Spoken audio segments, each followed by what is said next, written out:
Humanitarian plus military than just humanitarian. We're still back to where we were before.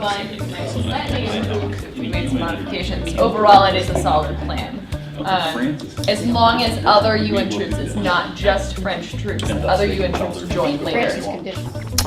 So this is a class called Comparative Genocide, and it's designed to help people think hard about what genocide is and why the last 100 years have seen so many genocides, and think a little bit about the ethics of what, if anything, we have a responsibility to do about it.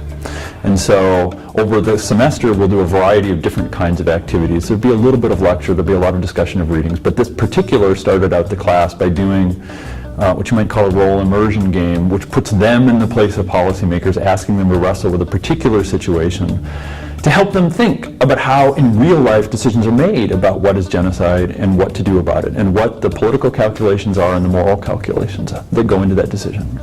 Like, you need to declare it a genocide, intervention needs to happen. And you as well, France.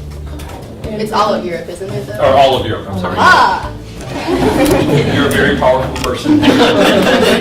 So there's two kinds of things I hope they learn.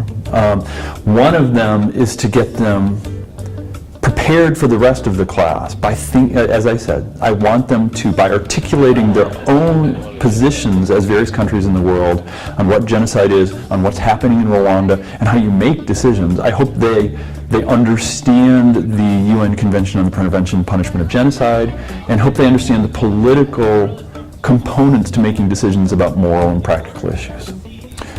More broadly, so that's one component. More broadly, what they are doing is they're learning to think critically and speak clearly and persuasively, right? So everybody makes speeches, everybody tries to argue a position, and in that sense, while they are using this particular content to gain those skills, what we are trying to prepare them to do is go into the workplace with having practiced extensively those skills of creative and persuasive communication and thoughtful, logical decision making that are going to help them do their job well. And all those against, raise your right hand.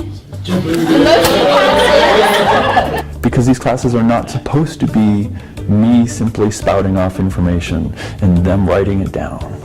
That's the whole point of that's one of the points of putting general education classes at the junior and senior level, is that they've accumulated enough knowledge and they've thought enough about their disciplines that now we can bring people back together and have a conversation that is going to challenge them to think through their ideas carefully and help them to think critically and communicate clearly.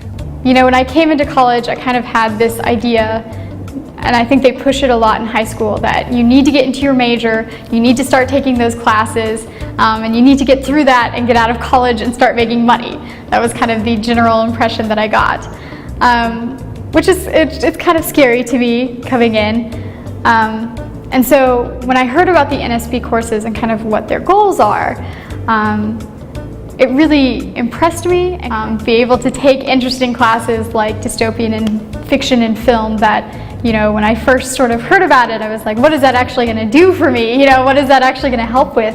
But I learned so much about, you know, the way we think about the future and what that says about our own understanding of human beings and human nature and that kind of stuff. And I've really enjoyed the NSP courses that I've taken so far.